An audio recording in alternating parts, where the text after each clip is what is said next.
Welcome to Justice For, a true crime podcast hosted by two besties from Colorado, focused on bringing justice to victims by telling their stories. New episodes release every Tuesday on all major podcast platforms and YouTube. Make sure to follow us on Facebook, TikTok, Instagram, and YouTube so you'll never miss an episode.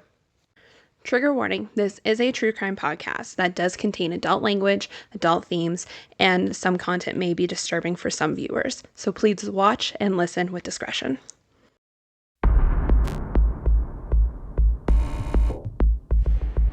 We all have our fantasy worlds that we wish we could live in. Some of us discovered this world in a book in our childhood/teens.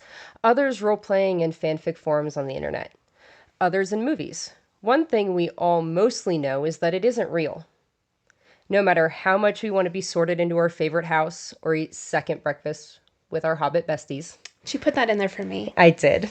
Thank you. But for some, the line between fiction and reality gets blurred. Mix that with really good Photoshop and a good knack for storytelling. Add in adolescence, and you have the perfect storm for disaster. Dude, that's how I feel about Hunger Games. PETA? That is my man. Okay, Hunger Games is not what I thought of during this. But yeah.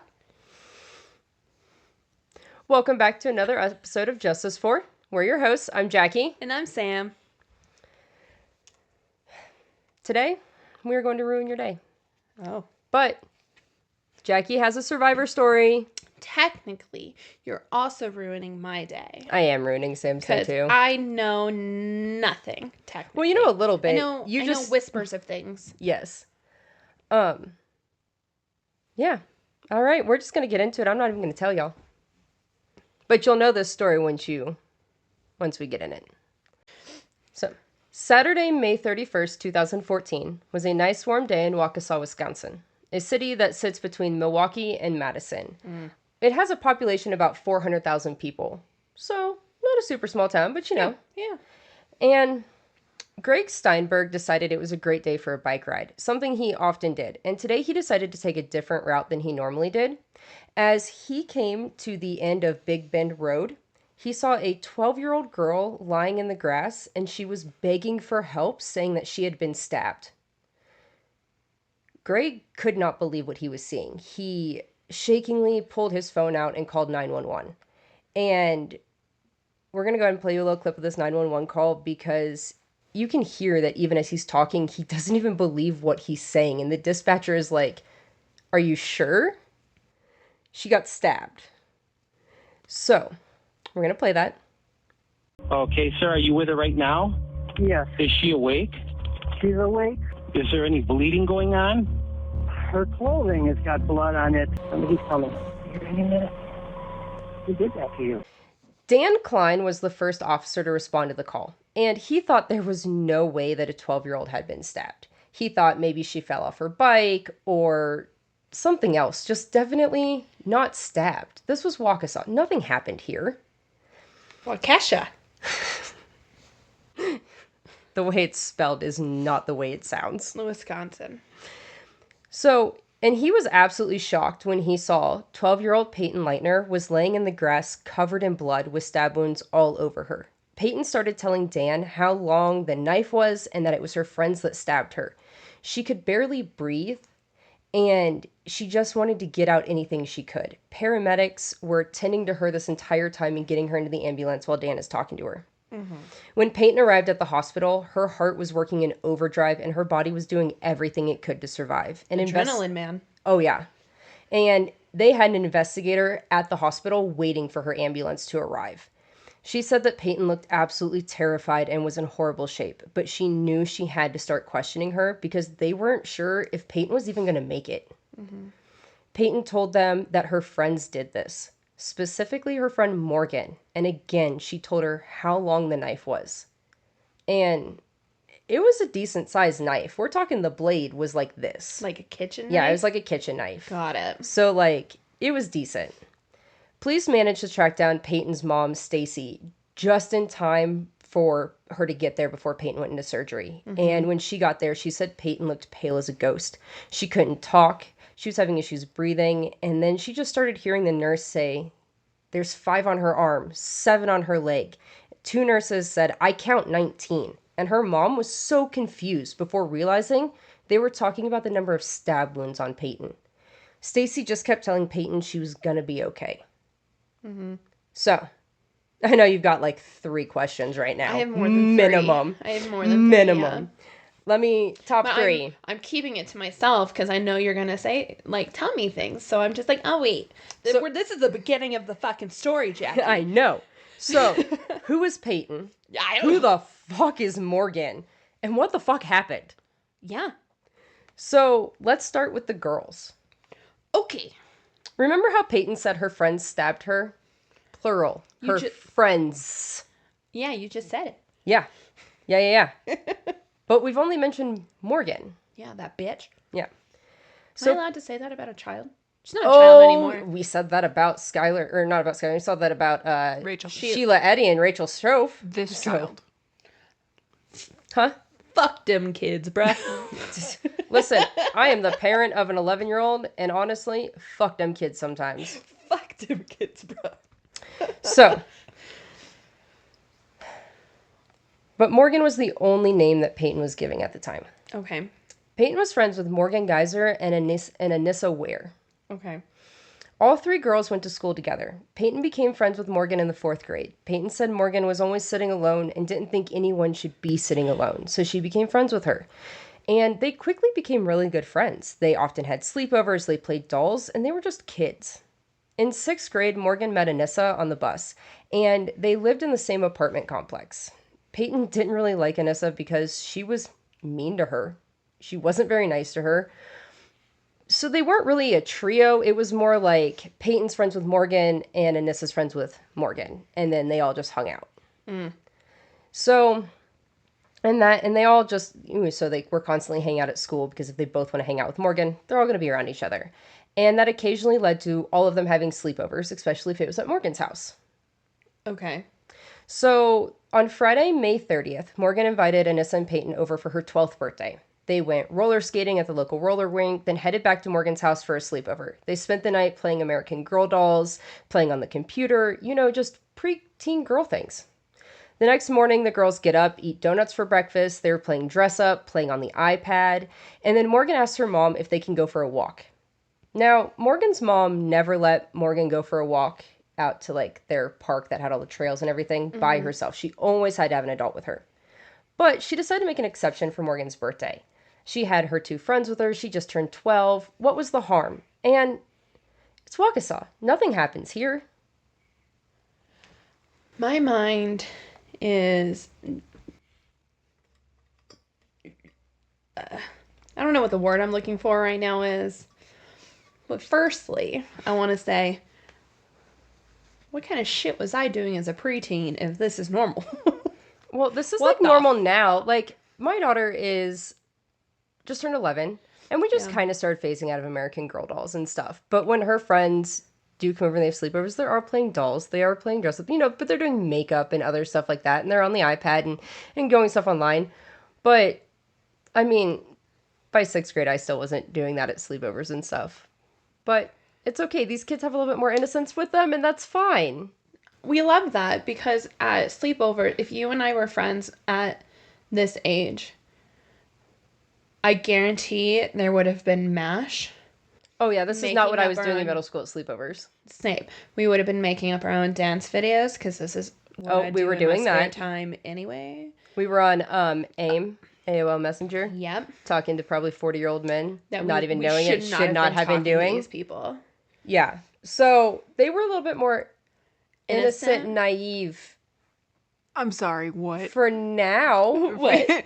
Innocent. Yeah. Innocent. She doesn't know, though. Like, okay. So let's she let her does. go with this. I have... So the girls went to the park and decided to go in the woods and play a game of hide and seek. Morgan went to count while Peyton and Anissa hid. Anissa told Peyton to lay down in the grass and cover herself with sticks and leaves. So Peyton did that. While lying under the leaves, she could hear Morgan and Anissa talking. Anissa says, and then all of a sudden she just hears Anissa say, "Just go ballistic." And suddenly Peyton could feel something hitting her.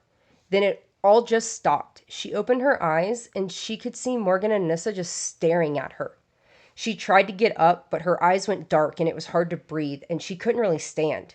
So Morgan told her to lay down so she wouldn't lose blood too fast. Anissa and Morgan told Payton that they were going to go get her help. Just lay down and stay there. And the girls walked away. But Payton didn't believe they were going to get her help, so she somehow managed to stand up using the trees to brace herself. And she says she doesn't know how she did it, but she walked until she reached that patch of grass on the road where she collapsed and Greg found her. Adrenaline. Yeah. Also, they did this on that bitch's birthday? Yeah, Morgan's birthday. It's not Peyton's birthday, it's Morgan's. Yeah. Oh, the day after her birthday. Regardless. So, What a birthday present. the police have no idea what's going on. And at this point, they just know that Peyton's been stabbed and Morgan and Anissa are nowhere to be found. So, I just need to catch y'all up on what had just happened before we continue. And ready. that is Peyton's account. So, with no one really know what's going on, the police don't know if they are a danger to themselves, if they are in danger, or what's happening. Police show up at Morgan's house, basically in full riot gear, because she's the only one Peyton's named. And there's a little confusion because when Morgan's little brother opened the door, told police that Morgan was at home because he didn't know she'd left. So when Morgan's mom comes up the stairs and says Morgan's not home, the police think she's lying. So they're like searching the house and all this stuff. And Morgan's mom Angie is Morgan's mom. She's like, I don't even know what's going on at this point. I have police in here. Like, I don't know if she's missing. I don't know if she's in trouble. Any of this. And in riot gear. How amazing. Yeah. And so like, which to me was kind of wild for a 12-year-old. I mean, I realize she stabbed someone and they don't have a lot of information, but like full riot gear for a 12-year-old. Okay. Hold on. You also have not said the exact number of times that she's been stabbed, which you can wait to do so. I did too, when the nurses said there's 19. We count 19. Oh, I didn't realize that was the total. Okay. My mind was thinking there was more. So... But 19 total stab wounds is a whole lot. And with having one person in, I just think that the full riot gear is a little much for a 12-year-old, even if they have a knife. I mean... You know? How baller, though. That's the Kind only of. good thing that she gets. Nothing happens in Wickesa. Huh? Well, nothing happens in Waukesha. Yeah, Riot that's the gear. other part. Nothing happens in Waukesha, but they probably peeled the plastic off that riot gear that morning. Like, as soon as they heard it, they were like, oh, yeah, we've got a reason. We're so ready. I'm ready for this riot gear. Because obviously she's going to go after these grown-ass police officers. So Angie tells police that the girls had taken a walk. They had had a sleepover. They took a walk. And that is when they learned about Anissa. And so they went to Anissa's parents, Chrissy and Bill, and they were just as confused. They thought their daughter was at a sleepover, and now their daughter is missing, possibly involved in a stabbing, or could be in danger. So a massive search for the girls begins. And like, we're talking helicopters, canine, foot searches, you name it. We've got the news going, all of it. Riot gear. And no one knows if these girls are a suspect or if they're witnesses or what. And then Angie's mom, or Anissa's mom, Angie, finds a note on Anissa's phone that made them think the girls could be in danger of harming I themselves. thought Angie was the other girl's mom. Or not Angie, Chrissy. Anissa's mom. Okay. Sorry, the A's. Got it. Chrissy, Anissa's mom, found a note on her phone that made her think that the girls were in danger of harming themselves because it sounded more of like a suicide note than anything. And we're going to play that for you. She writes, "This is my final wish to those who care. Do not grieve my absence, but remember me for who I was. I love and cherish you all and wouldn't do you harm." Okay, so what do you think? I'm confused. Yeah, it's confusing. Like, I don't know if I see the first part of that as being like a suicide note, like a type thing. But the second half of it is more like, I wouldn't do you no harm. Like, Yeah. that part is... So, did she say, like, I don't want you to grieve me? Like, I understand how they're like, oh, yeah, that's definitely a suicide note, but I wouldn't do you any harm. It's not like... It doesn't sound like she's going to kill herself. It sounds like she's just going away. To me, at least. Yeah.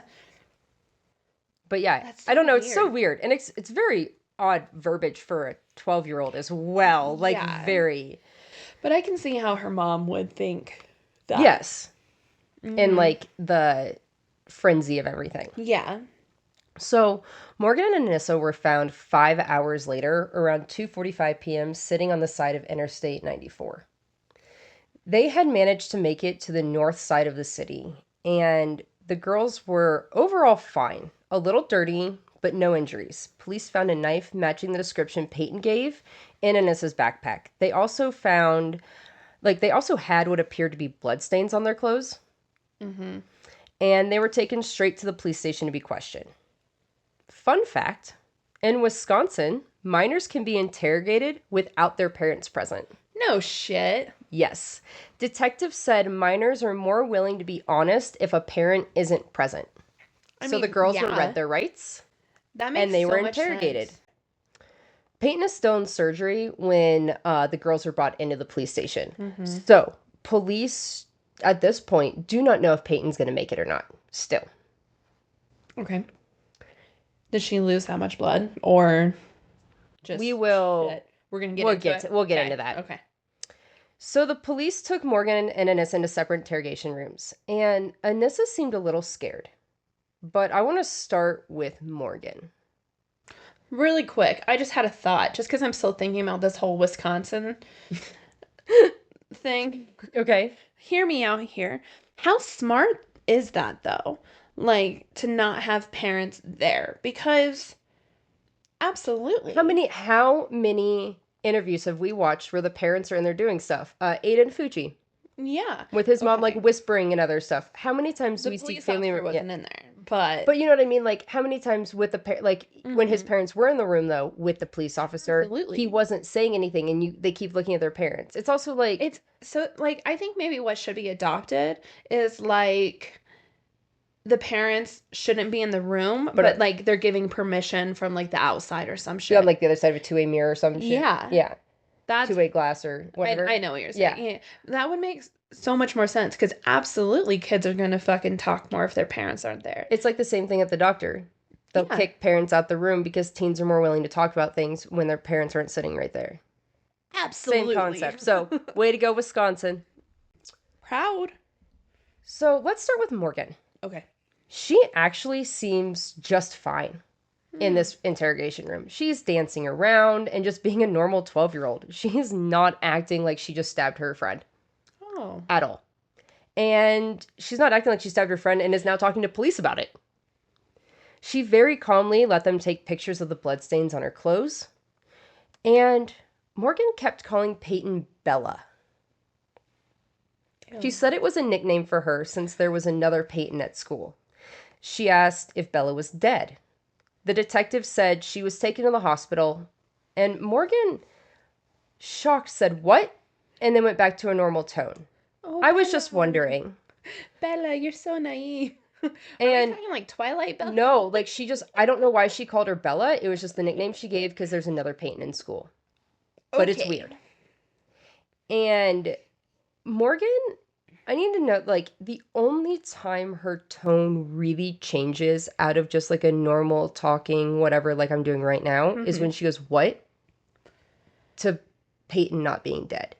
It's really the only time her voice changes out in any tone of concern or anything else. Was it concern, or was it more? It was like a shock, like what? It was like a shock, like a what? Oh, like, and then she like went back to it. It's just interesting. And the thing she says in here, she said she knew this would catch up to her eventually because her mommy said everything always does. And that's a direct quote. Yeah. She said, "You have no idea how hard it was to keep it a secret, to not tell anyone. We were all together. It was a flawless plan, really." She said they had planned it for 6 months. Morgan said Anissa said they had to, or Slender Man would kill their families. Like, what? Okay, so we're going to go back to that last little bit in a second, but I'm going to skip over it for right now because I want to talk about Anissa's demeanor during her interrogation. She was a little scared, but overall, really calm. She said Morgan said they had to do it and that it was Morgan's plan. Anissa asked where Bella's body was. When the detective told her Payton was alive, she was like, oh, okay. I thought she was still out there in the crime scene. When asked if she thought Payton was dead, she said, yeah. And there wasn't any emotion in her voice when she said that. Anissa was more forthcoming than Morgan was with information. She would say who did what and what she did, and she was a lot more direct about it. She said things like the bad part of me wanted her to die, and the good part of me wanted her to live. And none of this would have happened if I wouldn't have shown Morgan the creepypasta website. The fucking creepypasta website, dude. And then she goes on to say, this is going to get me arrested, isn't it? Yeah. So, hold on. I need to get in my head really quick. So Morgan was blaming her, Anissa, Anissa, and Anissa's blaming Morgan. Yeah. For whoever came up with the plan. And I'm going to tell you right now, and we're going to go over it a little bit later as well. It becomes very clear in their interrogations what roles were played, because detectives keep coming out of these rooms to compare notes at certain points, because at certain points they're hearing things and going, the fuck? And coming out to make sure that the other person is also hearing the same shit. And when they keep coming out and hearing the same things, but the difference is Morgan uses I think statements. I think Anissa stabbed her. I think we did this. I think this is what we did. Whereas Anissa is, Morgan did this. She did Morgan stabbed it. I did this. I handed this over here. I did, like, so factual. Yes, Anissa's very factual, which makes them believe she is the one who's being more truthful in this, and Morgan is using more, I think, manipulative and roundabout statements. And you're going to see what I mean when we get more into that later. Okay. Oh, to be a fly on those walls. Oh, you can, because it's all recorded and released. And we'll have it all linked. So, like, yeah, I'm pulling direct quotes out of watching this stuff. And, like, I was going to link it, but I was like, it's just going to be too many video clips. When ABC 2020, 5 years after, have an episode called The Wicked. And they have a lot of the clips in it. You can find a lot of the clips on YouTube. So it's definitely, go watch it. Because it's intriguing. Yeah. I am 33, and I don't think I could be as calm as these 12-year-olds were in these rooms. So... That's because we have mental illness, love. Oh, that's not going to age well. Oh, no. So, who is Slender Man? Who is Slender Man? And what is creepypasta? And why would it be the reason for two 12-year-olds to stab their friend? I know two of those answers. I'm glad. I know who Slender Man is, and I know what creepypasta is. See, I knew at one point you were going to trigger yourself in this episode and follow along. So, but also, as a millennial, you should know what creepypasta is. Yes. Period. So, Slender Man is a fictional internet character that was first introduced to the internet in June of 2009 as part of a paranormal photo contest. 2 pictures were submitted to an online forum called Something Awful. And they were Photoshop pictures of real children. One was at a playground, and the other was just a crowd. But both images contained a tall, slender man with tentacle silhouette in the background, along with an ominous caption about eyewitness accounts of abductions. No shit, that's how it This started. is the very 2 original things. This guy, I had his name in here. His name is Kurt something. And he had submitted these. In this photo contest, normally no captions were ever submitted with them. Yeah. He was the first one to do that. And so, like, it went off. Soon different stories featuring Slenderman were popping up in different forums and corners across the internet. Yeah. These stories depicted Slenderman preying on children, talked of how to become a servant at his mansion, and his depiction was different depending on who was writing the story. But ultimately, Slenderman is an unnaturally tall and thin character, 6 to 14 feet tall sometimes. And he would wear a black suit, a black tie, black shoes, white collared shirt, and sometimes he had tentacles growing out of his back. He had a white face, but was faceless. And the story that Morgan and Anissa really, really focused on and got obsessed with was, in order to become Slenderman's servant and live with him in his mansion in the forest, you have to kill someone to prove yourself. And not only that, but to protect your family from Slenderman killing them. So, Slender Man became an internet phenomenon, and you remember it. I remember it. Oh yeah, dude. And There's it just movies and took, shit about yes, it now. And the reason there's movies about it because is of because this of shit. this. And there are people who would make videos and pictures and even fake news stories that looked so real. Like the power of Photoshop, guys. All right, was insane. And now, I mean, AI wasn't around back then like it is now. So that, but it was very convincing. Yeah. The things that were on there. And so creepypasta was one of it's like an online forum. People shared stories, pictures. It was just in the days of Tumblr and all the stupid things that we would post and fanfics we'd write and role-playing websites and just that whole world. That shit. And I mean, that's I could be wrong on this. It was probably more of a Tumblr. I think it was a Tumblr thing. How some people wrote like fan fiction of Twilight, I think, and it became 50 Shades, or it was the other way. It was something like that. Yeah. Like that. So this is like the era of stuff that we're doing. And for us elder millennials, I'm a grandmother. We grew up knowing don't trust everything on the internet. Not everything on the internet is real. But we grew up with the internet. Yes, we grew up at the birth of the internet. We were there for the dawn of Google. But we really were. We went from Google. We went from Yahoo Answers and Ask Jeeves to Google. I remember going into class in elementary school, and on the whiteboard they had google.com typed up there, and today that's what we were learning. It's my favorite flex. Also, if there are any younger people listening to this, y'all don't understand how easy you have it with this new AI answer shit on Google. Oh, y'all, it's so unfair. No idea. Because I was like, oh my God, Wikipedia is amazing. And we could never use it on anything for sites. No, because you can edit it. Yeah. I want to edit so many Wikipedia pages just for shits and gigs. So, and that's why we can't use them on research papers. Exactly. That's fair. But that's fair. Morgan and Anissa were of that generation that I feel like kind of got in this little gray area of not everyone shoving down not everything on the internet is real. Don't believe everything you see on the internet, because we had it in us so much that who do we really need to be telling this to still? This happened in 2014, right? Yes. Okay, so they were probably born 2002, 2003 time frame. So after 9/11, that's how I compare everything. I'm really sorry, but yeah, so they're kind of in that little gray area of unmonitored internet-y type things. Yeah. So Morgan and Anissa believed Slender Man was real. Anissa even said she saw him one day while on the bus. And to these girls, he was so real that they wanted to be with him. They actually thought his mansion was real, and it was located in the Nicollet National Park, which is where they were walking to. Where's the Nicollet National Park? In northern Wisconsin. Ew. Okay. So it was north of where they were going. That's where they were walking to when they were found. Okay.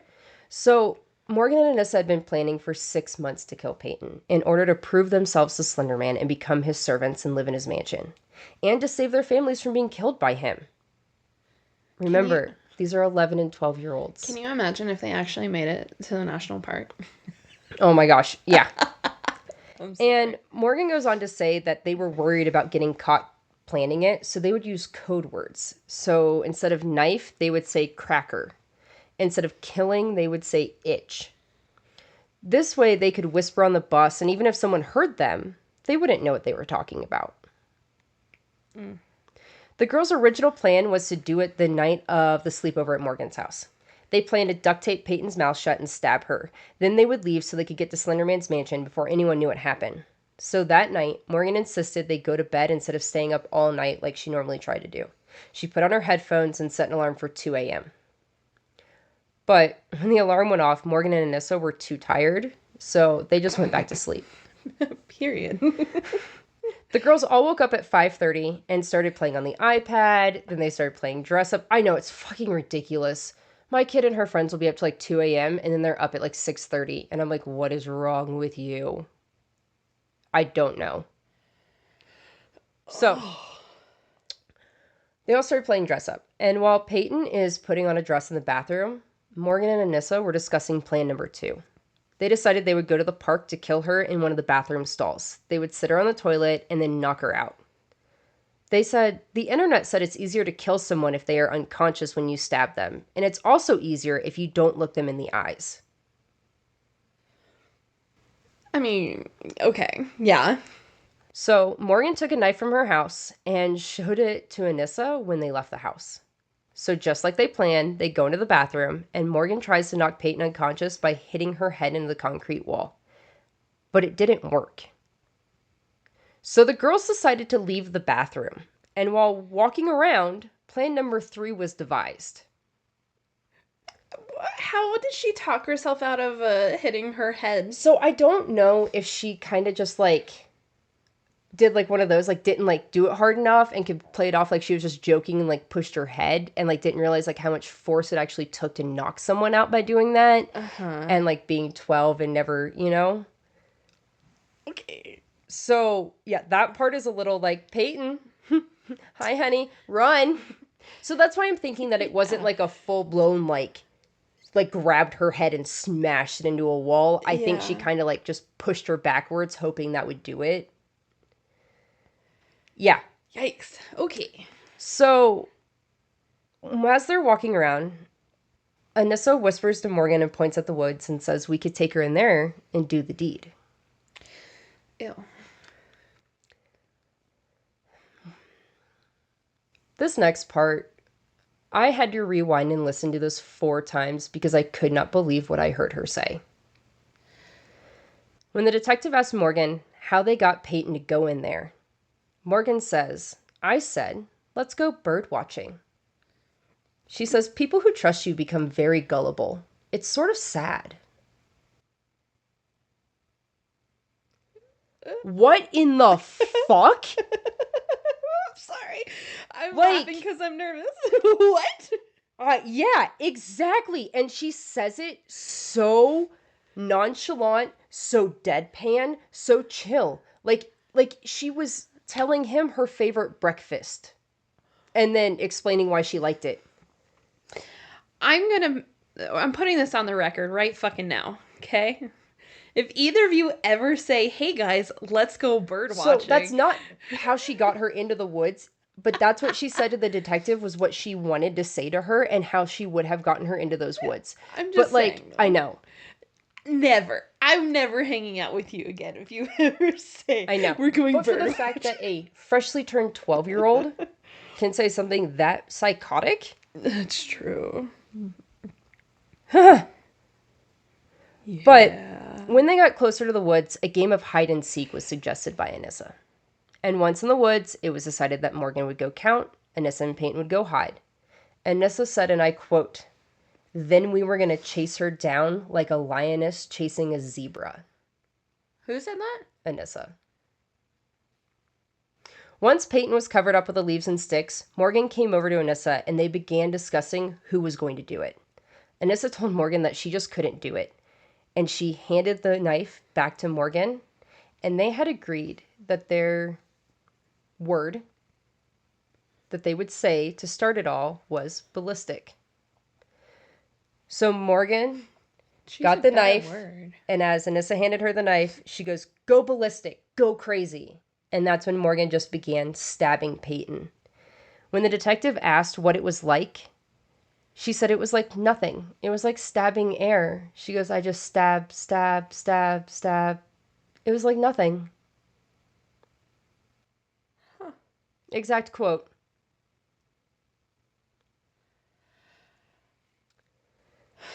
As the girls walked away from Payton, Anissa said to Morgan, we're not getting her help. Clearly. And the girls then began walking to the Nicollet National Forest to find Slenderman's mansion and become his servants. So, that note left on Anissa's phone makes a little bit more sense. She was just going away.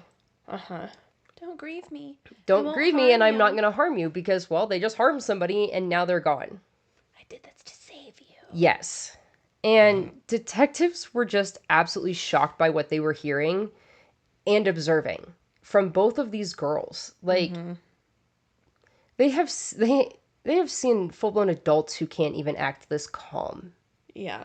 and normal in these situations. And like I said earlier, Anissa was a lot more direct in her answers and took a lot more accountability for what she did and what she planned. As you could see I handed the knife to Morgan. I told Morgan to do it. I told Morgan we weren't getting help. You know, much more as Morgan was way more very creepily said things. Yeah. And just kind of a lot of her statements were more, I think, towards Anissa in hers. And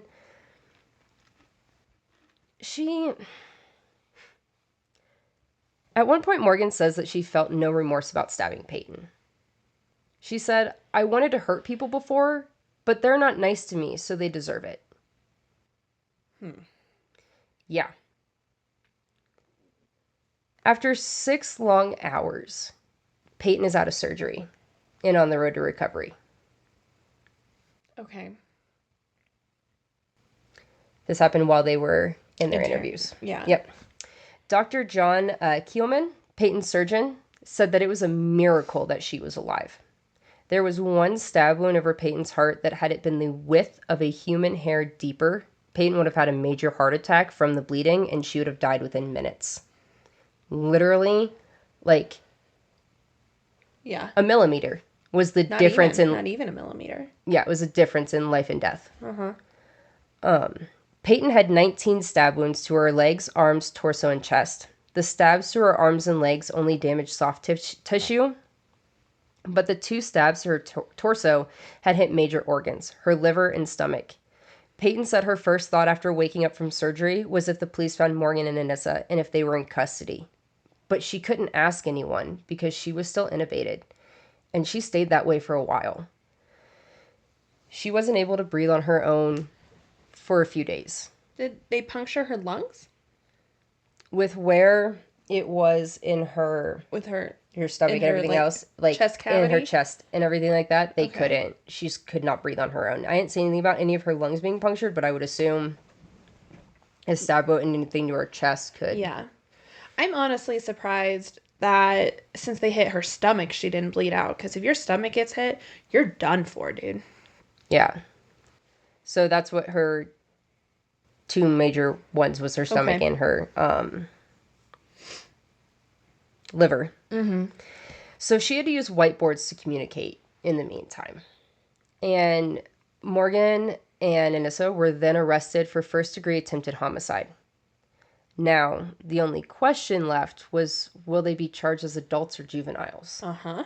And the following day, it was announced that they would be charged as adults. Hell yeah, brother. And I want to share a quote from Payton about that. Okay. She says, adult crime is for adult court. If they had stolen a candy bar, okay, that's a child's thing. But they tried to kill somebody.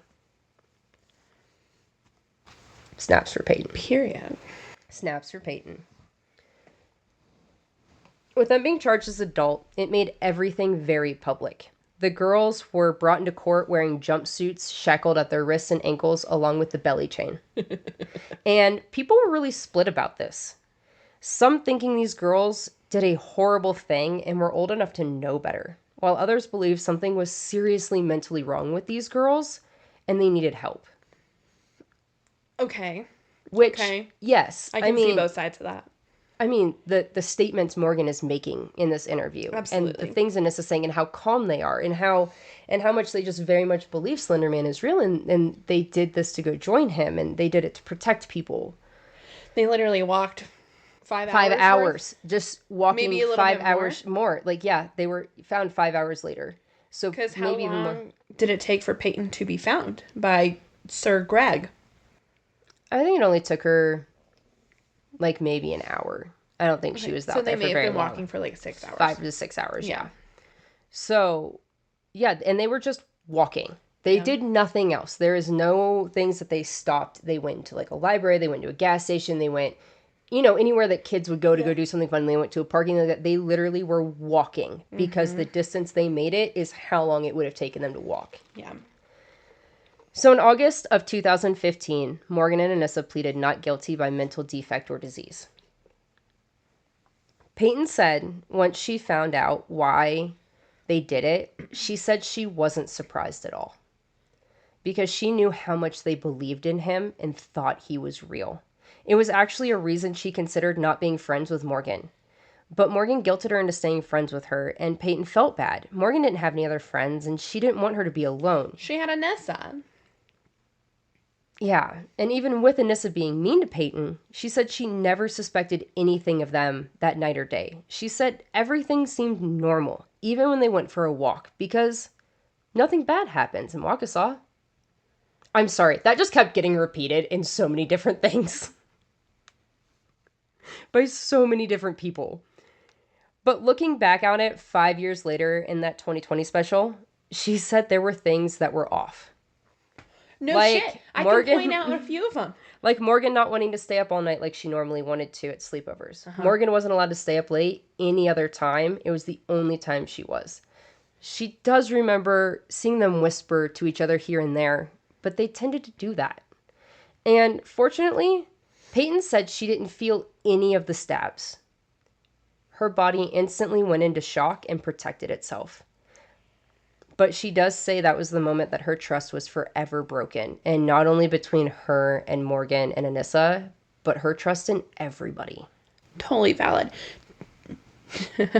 Do you think maybe she was concussed from the earlier thing? Head hitting. And her body's already trying to figure that bullshit out. Yeah. I could also see her, like, if they did hit her head in, like, a more than just, like, a lighter, decent way, that, like, Yeah. something could have been happening. Yeah. Yeah. Little woozy. And maybe that's why she's not recalling that moment either of saying, like, that was suspicious. Yeah. You never know. I like that thought. Thank you. So, the investigation into the lives of Morgan and Anissa. Investigators searched the girls' bedrooms and lockers at school, and police basically told the police and families not to touch any of their belongings, and proceeded to process their bedrooms and lockers like a crime scene. And let's start with their lockers at school. In Anissa's locker, there was only one picture of Slender Man. Everything else was found in Morgan's locker. There are tons of notebooks with writings and drawings, all related to Slender Man, even hanging on her locker, like art. You know how you'd hang, like, Polaroid picture or something? I had a picture of Mel Gibson. I had a picture of Ludacris. We are not the same. We are not. It was him in The Patriot also. No, I lied. Highlander, because he had the blue thing. Okay, that's I'm acceptable. not judging you. Thank you. Your face looked a little judgy. Oh, I was more judging myself. I didn't have anything in my locker. That's a shame. We're all not the same. Yeah. No. So, it definitely wasn't a big secret at school that these two girls were really into Slender Man. It was also found that Morgan had checked out books at the school library about crime scene investigations, the prison system, and mental health conditions. She's a self-aware criminal. Possibly, yes. Yeah, a little bit. And they didn't want Morgan's parents to go through anything. Hold on. Why the fuck do they have this at school libraries? For school projects? Of crime scenes? I don't know. My school library had a lot of books. Of crime scenes? I don't know. I never checked out books about crime scenes. I could see it in middle school. What? All right, any middle Okay. school teachers out there, let us know what your library's got. I Okay, am confusion. I have confusion. So, Go on. okay, so for Proceed. obvious reasons, the police didn't want the parents touching their rooms. Clearly. They didn't want them taking anything out. But for another reason, they really wanted to get a feel for who these girls were. Oh no. And at first glance, Morgan's room looked like the normal room of a 12-year-old. You could see toys and dolls and just normal 12-year-old girl things. But upon closer inspection of her drawers and closets, they found numerous notebooks with drawings and writings about Slender Man, dolls that had been mutilated with hands, legs, feet, and arms cut off, drawings saying, "I want to kill people," "The pain is inside," "Help me escape my mind." And DA Kevin Osborne said it was the type of things that would make any parent go, what's going on here? This isn't normal. They also went through her computer and found an email from Morgan to Anissa about making sure she deleted her browser history. Making police then check Morgan's browser history, where they found searches like, how to get away with murder? What kind of insane am I? What happens after a murder?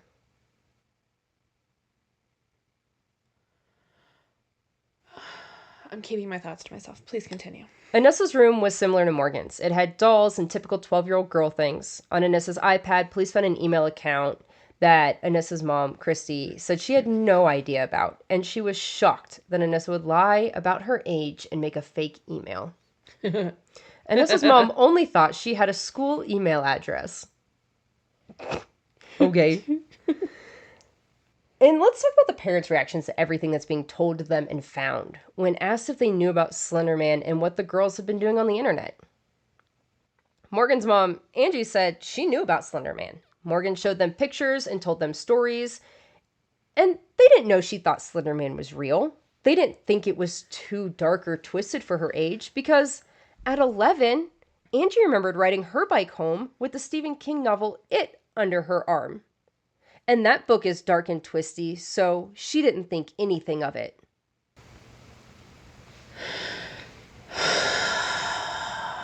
When asked if Morgan had been acting differently lately or in a concerning way, she said Morgan was getting bullied a lot by kids that year leading up to the stabbing, and Morgan was being moodier than normal.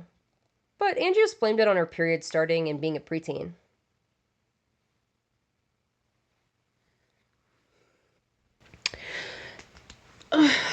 Okay. Are we done talking about Angie? Let me add this one other part, and then you can go off because it's going to add to it. Please. So, she blamed all that on just her being a preteen. Mm-hmm. Completely dismissing the fact that Morgan's dad, Matt, has schizophrenia, which is one of the many mental disorders that Morgan got diagnosed while awaiting trial. While Angie was shocked she missed the signs, she wasn't too surprised because of Matt. Morgan's diagnosis of schizophrenia was met with apprehension because 12 is a very early age to diagnose psychosis, unless Morgan wasn't telling people about the symptoms, which she claimed she didn't tell anyone because she knew if she told anyone, she would be medicated and her friends would go away. Her friends that she saw were Spock, Voldemort, and Slenderman. Then she would be alone. The other mental health disorders she was diagnosed with are schizophrenia spectrum disorder, PTSD, and I'm going to go over those more later and a little bit some other stuff. But go ahead, because then I'll get into Anissa. Because I knew you were going to have a lot to say about Morgan's mom, and we're going to talk about her more later because I got a lot to say about her too.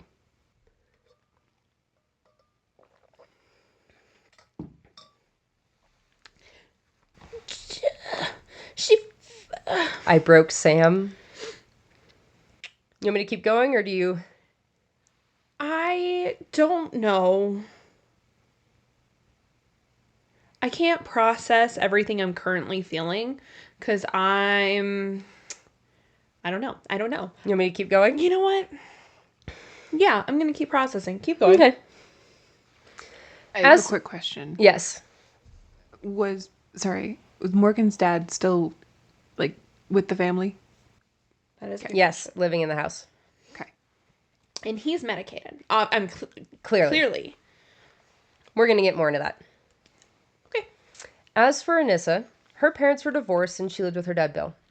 But when all this went down, her mom, Christy, and Bill became a team for Anissa's sake. They did interviews together. Bill testified at Anissa's trial. And he said that he thought Morgan was weird and would wear Spock ears, but he was just glad Anissa had a friend after falling out with her friend group, left her with no friends. Middle school can be a whole thing. But he said Anissa was a normal kid. She played with dolls, liked to play on her iPad, was in Girl Scouts. And surprisingly, though, Anissa's list of mental diagnosis was way longer than Morgan's. She was diagnosed with PTSD, major depression, personality disorder, persistent depressive disorder, schizotypy, it's on the schizophrenia spectrum, and shared psychotic disorder. I will expand more on all of their disorders in just a moment. I just wanted to tell you what they were all diagnosed with before I start getting into the pleas of not guilty and their reason and all of that. Okay? But it's really shocking that she has a much longer list, isn't it? Yes. Also the fact that, okay, look, schizophrenia is actually extremely fucking rare. Oh, we're going to get into this. I have all the definitions. I have all the things for later. We will get into that. Yes, this is why people were very split and met with apprehension when they diagnosed these girls this way. I'm ready. So in 2017, Anissa went to trial first, and it was a media frenzy. It took them 3 fucking years? Yes. So, and is it because of the mental health side yes, of it? because they were having all the evaluations and all Got of that and figuring out how they were going to do this. And the girls were kept in a county jail for months for a long time before they were figuring out what they were doing and everything was going, because it took us a while to get to the part where they pled. And then after that, and then they probably had to determine if they were going to be tried as adults. And so there's just a lot of like waiting time in here. Okay. So, and this is 2017, we're 3 years later.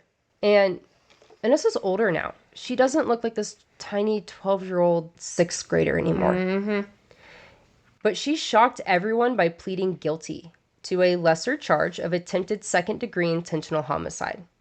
As part of the deal she made, a jury would hear her insanity defense and decide whether she was criminally responsible and should be sent to prison, or if she was not guilty by reason of mental defect and to be sent to a state mental institution.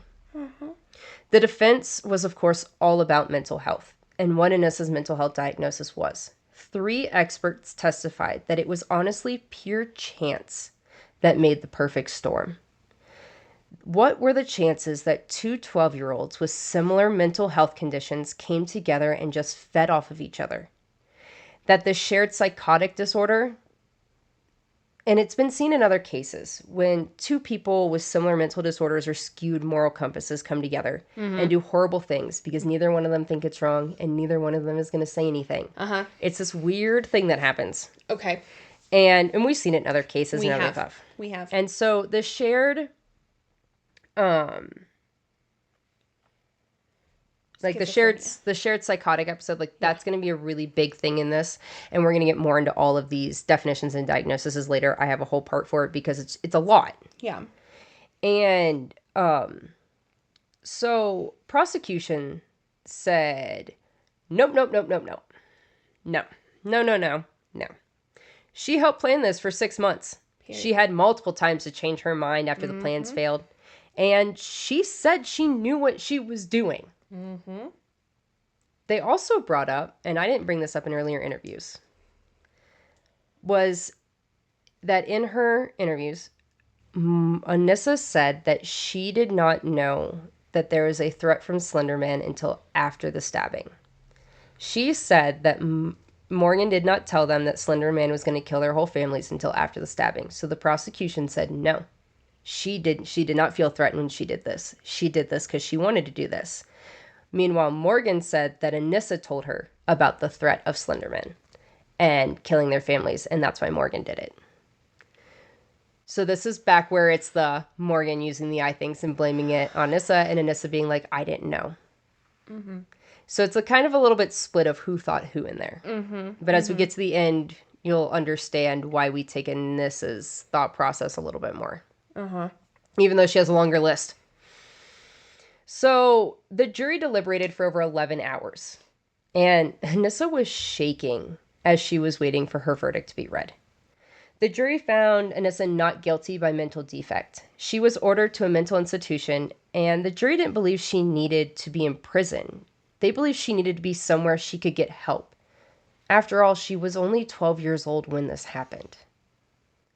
So I have a clip of Anissa at her sentencing that I would like to play. I want everybody involved to know that I deeply regret everything that happened that day, and that I know that nothing I say is going to make this right, Your Honor. and nothing I say is gonna fix what I broke. I'm just hoping that by holding myself somewhat accountable and making myself responsible for what I took part in that day. That was extremely well spoken for someone who has all of these mental health issues. And we'll get into that, but it's also remorseful. It's also very well. She was the one who wasn't all about not being remorseful. That was Morgan. Morgan was the one who said she didn't have remorse. Oh And no, this I ended- know. yeah. I'm just saying, like, as someone who has that many mental health issues, that was extremely well worded and spoken. Yes. And extremely remorseful for someone who may not have known what they were doing. So remember that. But yes, it is a very big difference from what we were seeing in the interviews of her. Mm-hmm. And she is more also more confident. And so it was interesting. But she was taking responsibility. Absolutely. She is remorseful, and that's also a difference. Mm-hmm. She's obviously has had time to look back at this and realize what she did. Mm-hmm. And the judge sentenced her to 25 years in a mental institution. And it has been, like, confirmed that she did not stab her a single time. Yeah, she said Morgan stabbed. Okay.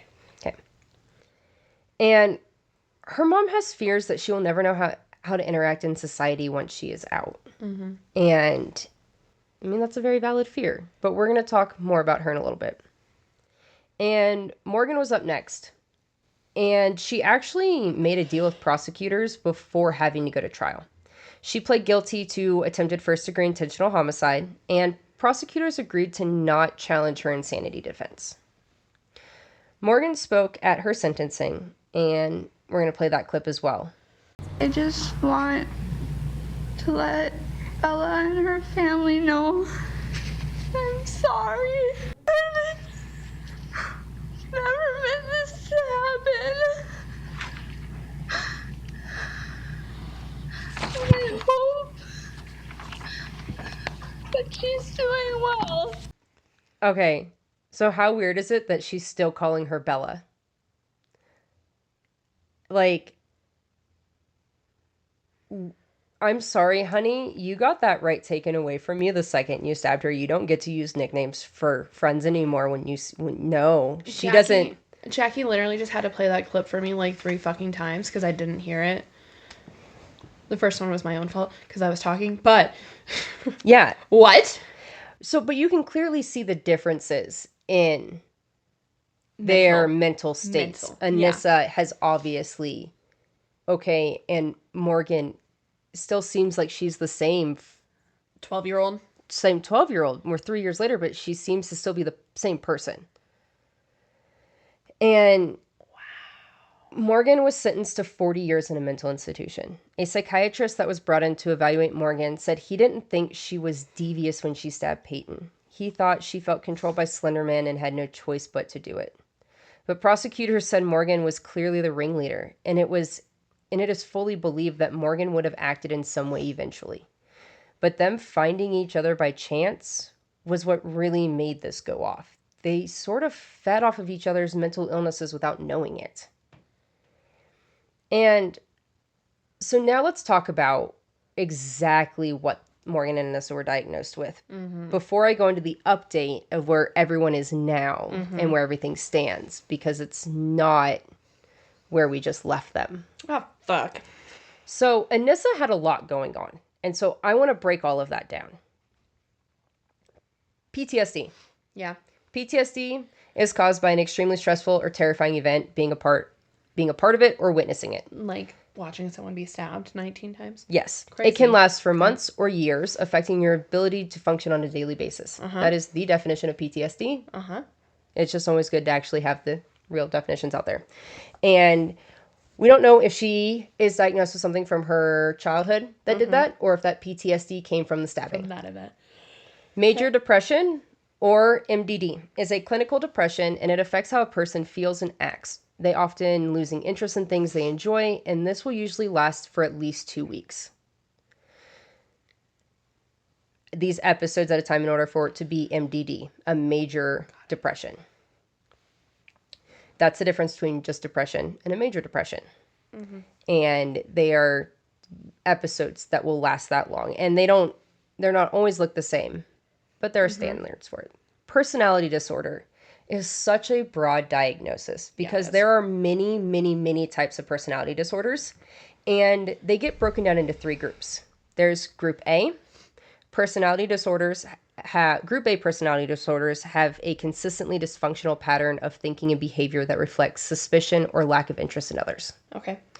Group B personality disorders have a consistently dysfunctional pattern of dramatic, overly emotional thinking or unpredictable behavior.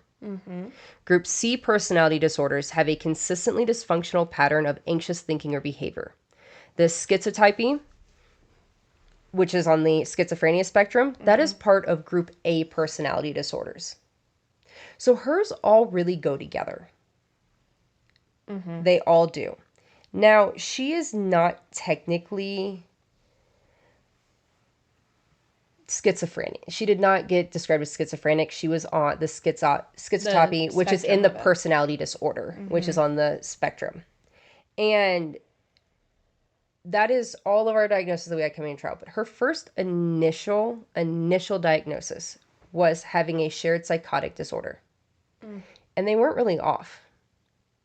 Because usually a shared psychotic disorder is diagnosed between family members. For example, a child has a sibling with autism and they pick up behavioral traits but don't actually have autism. Autism isn't a psychotic disorder, obviously, but it's just an example. It's kind of similar to mass hysteria. Yep. And shared psychotic disorder is diagnosed when a child, Weir, in this instance, spends so much time with another child, Geyser, Morgan, that they start to develop the other child's behaviors, thoughts, and in this case, hallucinations and delusions. When the child, Anissa, was removed from Morgan and treated, they discovered that she wasn't actually having hallucinations or delusions, but she thought they were real because Morgan said they were real. In the autism example, those learned and shared behaviors aren't always dangerous, but they can become dangerous in cases of psychotic delusions and hallucinations because those create more harmful reactions, either harmful to the child themselves or others. So Anissa really was more of a shared psychotic disorder. She has this personality disorder, and it was just exacerbated by Morgan. Morgan, the PTSD, we already went over the definition of that. We're probably going to go ahead and take that from stabbing somebody. Yeah. And her schizophrenia spectrum disorder. If her dad's schizophrenic, there actually could have been episodes that Yes. happened with him that could have caused this PTSD as well. That as well. And that I could see more so with that. Yeah. And also, I'm going to add in one of my little thoughts in here also. Based off of how, whatever her mom's name acted. Morgan's mom. And how she, never got to stay up. She never got to go anywhere without an adult. Oh, we're getting in there. Mom seemed a little strict, on the strict side. Yeah. So that could be part of it, too. Yes. So Morgan's schizophrenia spectrum disorder, and so the schizophrenia personality disorder, the schizotypal, it's different than their own, personality disorder. It has unusual thinking, beliefs, speech, or behavior, feels or thinks strange things such as hearing a voice whisper their name, has flat emotions or emotional responses that are socially unusual. The whole freaking interview. Has social anxiety, including not being comfortable making close connections with others or not having close relationships. Responds to others in ways that are not proper or show suspicion or lack of interest. Has magical thinking, the belief that their thoughts can affect other people and events. Believes that some casual incidents or events have hidden messages. The psychotic features that she was also diagnosed with are symptoms of psychosis, a condition that makes it difficult to distinguish reality from fantasy. Some common psychotic features include hallucinations, which is hearing, seeing, smelling, tasting, or feeling things that aren't there. Auditory hallucinations are the most common and can be very distressing, especially if the voices are commanding or threatening. Delusions are having strong beliefs that others don't share, such as believing there's a conspiracy against you. I just really wanted to break down specifically the definitions of those because those are diagnoses and mental health things that get interchanged and thrown around and not the right context. Yes. Situations, scenarios. That's what I was looking for. And so I just kind of really wanted to put out there because there was a lot of confusion among those. And so that's basically what we're looking at. And it all does make sense. Yeah. And you can just tell there's something more going on with these girls. And I'm glad that they got more of the mental health than the prison route. But now that you guys know about all of their mental health diagnosis in depth, I'm going to need you to buckle up. Because I'm going to tell you what happened next. So, Anissa was released in 2021. No fucking way. And she lives with her father. She has to be 24-hour GPS monitored and receive regular psychiatric treatment. Her cell phone won't be able to access the internet, and she won't be allowed to use social media at all. She also won't be allowed to consume alcohol or drugs, enter a bar, possess a weapon, or have any contact with Payton Leutner or her family. She won't be allowed to use the internet except at home, which I think is fucking bullshit. You think you would want to monitor that? With the DOC monitoring her online activity, which is absolutely wild to me because they can't even monitor their own inmates' activity on TikTok, so... Hey, please don't get rid of that, though. I love prison talk. We really like it. I love prison talk so much. So that was in 2001.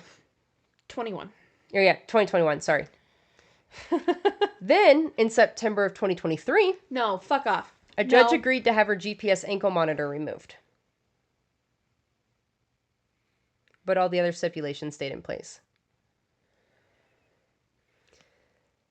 In May of 2023, Morgan submitted for early release, but withdrew it in August.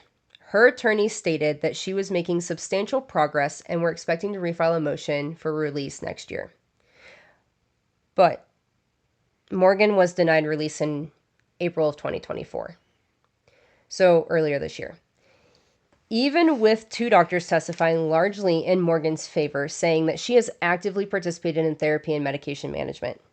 She's been off all antipsychotic drugs since 2022 and hasn't had a single new symptom. They said they have done all they can do for her in the confines of the mental institution. She needs to be socialized in the community. That's what she needs. She no longer has delusions, but was making up her delusions to avoid going home to her abusive father. But nobody will ever really go over the abuse or what the alleged abuse is or if there even was any. The judge said no. There is still a significant risk that Morgan could harm herself or others. She can file another petition of appeal in 6 months, but her doctors still stand strong on Morgan is no longer a threat, and they don't know how much safer they can make Morgan. Morgan's mom, Angie, desperately wants Morgan at home. She believes she can't be helped anymore where she is. But also, in my opinion, this is my opinion. I want to make this so fucking clear, this is my opinion. Morgan's mom is fucking weird, man. The shit that comes out of this woman's mouth and the interviews and everything else. She's fucking weird. She likes to say she is struggling watching Morgan's friends grow up and go on to be normal and live normal lives when she knows that Morgan can't. Morgan's mom said that the attack was the product of Morgan's untreated mental conditions, and now that Morgan has gotten help, she's not a danger anymore. All of that was only said at the 5-year mark, not at the 2024 year mark. The part about Morgan's mom and her needing to be home. Uh-huh. So, Morgan's mom I cannot believe, I feel like she knew about Morgan. You get that vibe and that feeling in how she talks and how she says things and what she does. I don't know how she didn't see it. I don't know if it was like she didn't want to see it because she didn't want her to have the same thing as her dad. But also in that, Morgan admits that all of her delusions aren't real. She does admit this after everything. And while she's in the mental institution and getting all the help, she admits that she made up all the delusions. So was Morgan's schizophrenia diagnosis actually real? Since she's been off her antipsychotics for 2 years and no new symptoms and no delusions and no anything?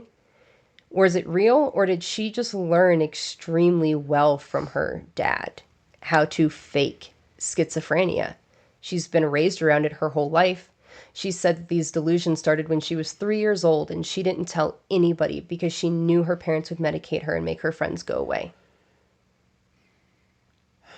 Which is why I see Anissa being released the way she was, because if all of her diagnosis were because of the shared psychotic features, imitating Morgan, and Morgan is imitating her dad's schizophrenia, Morgan very much screams Sheila Eddy psycho to me. Yeah. She screams masking and imitating. Okay. I'm going to go back to what I was saying earlier now. Okay. Schizophrenia is extremely rare. Yes. Especially to have two people come together as such with the same thing. There's no fucking way.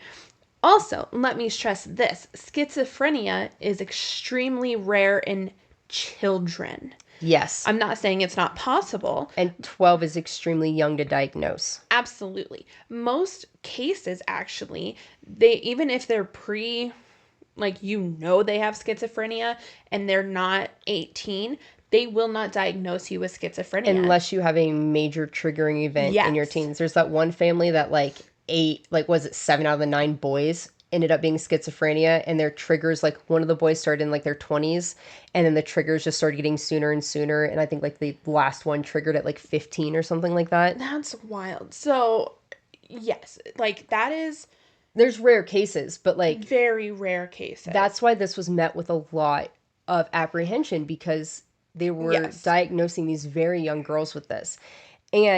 But as we saw time go on, you can definitely see where Morgan does have something there. We are definitely in the personality disorder and all that.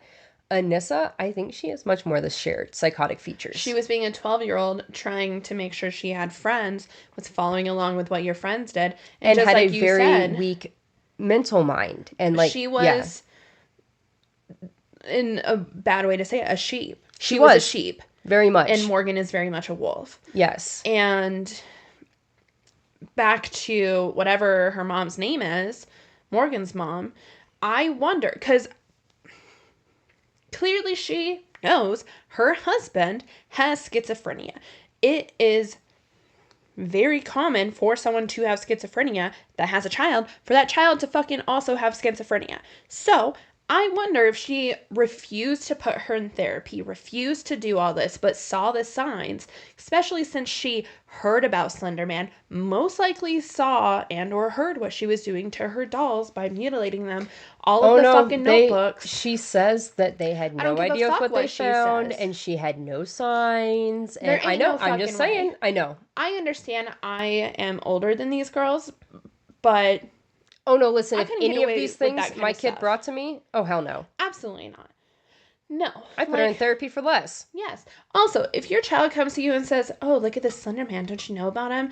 Wouldn't you want to sit down and have the conversation of, by the way, this is not fucking real kind of situation? So with Morgan's mom knowing about all the Slender Man, all the other stuff, it's wild. So I'm also going to say my opinion that maybe she was in denial. Maybe not denial, but maybe she was just turning a blind eye and pretending no, my daughter doesn't have this mental thing, because then she doesn't want to have to deal with and take care of 2 schizophrenic people. Yes. I could agree with that. I understand how... Do you want to hear about a really heartwarming story she told about showing Morgan the movie Bambi? I don't know if I want to hear that, because I don't like Bambis. Well, she told this story, and it was meant to be heartwarming, I think, but I don't really know what the point of her sharing the story was. It was about how they didn't know if they should show Morgan Bambi. They had waited because they didn't know how she would react. They didn't want her to be upset or sad. But after Bambi's mom got shot, Morgan had the opposite reaction. She got really happy and started yelling at Bambi to run. That was the whole story. How does that make sense? I don't know why she shared it. It was to help explain that Morgan was it was part of her explanation of her not knowing. Ain't no way. Yeah. Okay. So like, everything stands. And Morgan still wants to get out. Her attorney, it's so weird because her attorney is the one filing for these things, but then he turned around after her last denial and was like, she still believes that she killed Payton because of her mental disorders and that she was the one who did it. And yeah, he's still referring to her as Bella. Ain't no fucking So way. yeah. That right there should be a singular sign that they should not release her if she can't even call her by her actual government name. Yeah. That part's still insane to me. And speaking of that, we're gonna have another letter with that real quick. Fantastic. So I want to kind of move on to Payton and what has happened since, anything else. And I want to share with you probably like one of the like strongest things I think that I could ever hear a high schooler. I don't understand how some of these kids coming out of these situations have the thought process they have. But Payton is just such an incredible, incredible person. And so Morgan wrote Payton a letter. And so we're going to hear that, and then we're going to hear Payton's response. And Payton has also asked if she could say anything to these girls, what would she say? They allowed that? So let me play this for you. Dear Bella, I wish I had words that could make everything better, but I don't, so all I can say is how sorry I am. And I can promise you not a day will go by that I don't regret what I did. Stay strong, Morgan.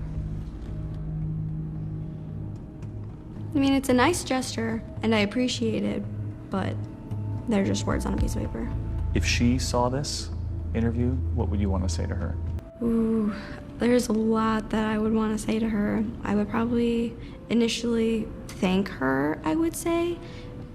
Because of what she did, I have the life I have now, which I really, really like it. You do know that when people hear you say, I would probably thank her, that they're going to be surprised. Yeah, I'm surprised to hear myself say that. Why? Because I wouldn't think that someone who went through what I did would ever say that, but that's truly how I feel. Like, without the whole situation, I wouldn't be who I am. Stronger. So once again, still wild calling her Bella. I know that was like in the 5 years later, they're 17, so around this time, but like still the same as sentencing and in this letter. And she doesn't get that privilege anymore. No. It's just weird. Dude, it's weird. That's not okay to me. It's not. And just, that's a lot of maturity to have. For a high schooler who had this horrible thing happen to her by her friends. I don't know at any point in my life I could have that level of clarity and thought process. Like, I'd be pissed. I was extremely angry and petty when I was 17, 18. I mean, not that I'm not that now, but yeah, I was hella petty. Compartmentalize. Is that my compartmentalize? Thank you. It much better now than I could have when I was a teenager. Because yikes. Yeah. But speaking of Payton, let's do my favorite thing. Let's talk about Payton. Yes. Payton and her family have coped and moved on from this horrible thing that happened. But Payton's mom, Stacy, was justifiably angry for a while because she thought that Morgan's mom was just in denial and ignoring her symptoms before this happened and didn't get help for her daughter. And how could she have not known with the dad also having it? But after a while, she realized that they were struggling just as much to navigate all of this. She realized that as a mom, she was probably scared and was guilty. It felt guilty and just all of the things. And so after a while, she just had to quit being so angry at her. Okay. And as she's a much bigger person than I am. Much bigger person. As for Payton, the emotional scars were just as hard to overcome as the physical ones. Payton said she slept in her mom's bed for a long time because she was too scared to be alone. Totally understandable. She also says that to this day she sleeps with broken scissors underneath her pillow at night just to feel safe. Oh. I mean, I don't blame her. Well, especially now that they're out. Well, at least one of them's out. Payton said she didn't want to be defined by what happened to her. She didn't want to be the girl who was stabbed. It took her a while to accept all the scars she was left with, and not just the physical ones. Mm-hmm. Remember the officer, Klein, that was the first one on the scene? Mm-hmm. Well, he actually became the school resource officer at Payton's school the next year when she went back to school. And he said that he felt really lucky to get that position because he felt like he got to protect her all the time. Mm-hmm. And so that's really cool. And I just don't think I'd be able to look at it the way that Payton looks at it. No. At all. No. And she went on to become a huge advocate for mental health. I mean, I don't know how she wouldn't. Mm-hmm. And she went on to attend the University of Wisconsin in the mental health field, psychiatry specifically. And she's also been very, very vocal about making sure parents monitor their kids' internet activity and explaining to their kids that things aren't real. You know, so she's a very, very big advocate at making sure that your kids know that these websites and these stories and this stuff, it's not real. It's just the internet. Mm-hmm. And honestly, some adults need that too, though. Yes. And we're definitely going to keep you updated on any changes made to Anissa's release or if Morgan gets released. Well, changes to Anissa's release, like what she has, her stipulations. Yeah. And if Morgan gets released, because I don't know how that's going to go. But I would like to say, please, please, please, please, please never self-diagnose yourself with anything. We say, or Dr. Google has to say, please always seek professional help. Mm-hmm. Always. And be careful with some of these terms and phrases you're throwing around. We make sure to be very careful when we call some of these people little psychotics people. Yeah. We're being serious because they got diagnosed with it. While Payton and her family wish Anissa wasn't released, they do feel better knowing that she can't contact Payton or the family until 2038. I don't know why that's date, but it is. That's 24 years later. From now? Are you sure it's not? From when it happened. Are you sure it's not 25? Because if the original sentence was 25 years, it might just be. But I think that when she got released, they put the no contact until, like they put a new date for no contact. I'm just wondering if they weren't legally allowed to push it any later than her original. That sentence. You said 38? Yeah, 2038. And she got released in 01? 2021? 21? Mm-hmm. But she got sentenced. That's 17 more years. Yeah. That's just the no contact with the family. All right. So, I believe justice was served in this case. In the sense that these girls got the help that they desperately needed. And that the justice system saw that they got into a mental health facility and not a prison. Mm-hmm. Which would have done more harm than good. I definitely believe that mental health services need to be utilized at a younger and younger ages. I think that it could help catch some of these mental disorders as they develop or prevent some of them altogether by giving these kids mental tools they need to regulate themselves at younger ages. Because not all adults and parents know how to give those tools to their kids either. I wanna plug something in here. Yeah. If you take your child to therapy and they are diagnosed with something, that does not mean you are a bad parent. No, not at all. Please remember that. Yes.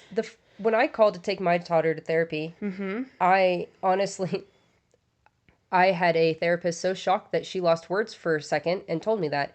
I said, listen, I need to bring her in, and I know that I am probably the reason that she needs to come in. So I need to figure out how we can all function together because we're not functioning right. And I know I am probably the problem. So we need help. And this therapist said, what? And I said, did I say something wrong? She goes, no, I've just never had a parent literally call me and say what problem. You just said. And I'm probably the problem. So please let me know what I'm doing wrong. And she was like, I've been told by both of her therapists that we are the most phenomenal family ever. She wishes every family was like us. But yes, therapy is amazing. So amazing. And again, it doesn't make you lesser of a person, nor does it make you lesser of a parent. Sometimes life just fucking happens, man. You can't control every aspect of your life, of someone else's life, especially your kids. When they're at school, when they're around other people, you have no fucking idea. And having a third party be able to help in that situation is so great. Yes. Genuinely. Like, if you can't afford therapy, I get it. But There are so many options out there. And most insurances honestly cover therapy now. And I love that that's a thing now. Yes. And therapy for kids looks so much different than therapy for adults. Oh, so if you've only ever been to therapy as an adult and you have kids who need to take therapy, they're not sitting in a room just talking to somebody. It's all play therapy. It is. Like, they use sandboxes with different toys and stuff. They use coloring. They have dress-up rooms. They have doll houses. I mean, the amount of stuff that my kid was doing in therapy, I was like, are you even in therapy? This kind of sounds fun. Right? She graduated out of therapy and 6 months later was like, Mom, I really, really need to go back to therapy. I'm angry. And I was like, you want to go play with the cool new sandbox, don't you? And she goes, yeah, Mom. They moved places right before she left. She only got one appointment at the new place, and they had all this cool new stuff she wanted to go play with. So she's been trying to convince me to go back to therapy to play with stuff. Honestly, my ADHD ass would love that shit. Because, like, if you want me sitting there talking to you, give me some sand, man. It's going to be a completely different situation. Yeah. So, but we are obviously therapy advocates. Oh, we love therapy. Always. Therapy is amazing. Yes. Everyone needs some therapy. Is there anything else you want to add on mental health and all that jazz? I don't think so. All right. Well, thank you so much for joining us today for another episode. If you have enjoyed hanging out with us, please hit that subscribe and follow button. Don't worry, it's totally free, and that way you'll always be notified when we drop a new episode. If you have a case that you want us to cover, if you have a headline you saw and just want to know more about it but don't want to research it, please head over to our website at justice4podcast.com and go into our case submission tab and submit that sucker. We would love to hear what you guys are reading and looking at and following, and we want to follow it too. Yeah. And for the people who are still sending me stuff like through personal messages, you're still more than welcome to do that for either of us. But it's easier to put everything all together during the case submission page. But we're here. Yeah. Either way. So give my sister something to do. Because she doesn't do enough for us already. I know. Okay. I had her doing all the mental health things you heard today. She researched for me and brought to me. So, because it sounded like a lot. Also, please give us a review or comment anywhere you can. Spotify, YouTube comments, Apple reviews, Spotify reviews, iHeartRadio reviews, anywhere you can. It really helps us pick up traction. It helps us be put in front of more people, and we love to hear what you guys have to say. Absolutely. You guys are all so wonderful. And like I already said, follow us everywhere: Instagram, TikTok, Facebook, Spotify, Apple, YouTube. Everywhere. We're getting better about posting on certain socials as well. We really are. Go check out our Instagram if you haven't. I got bored one night. She did it. Yeah, hyper-focused ADHD on that. It was amazing. All right. Anything else? I got nothing, man. All right. Okay. Well, okay. We love you guys.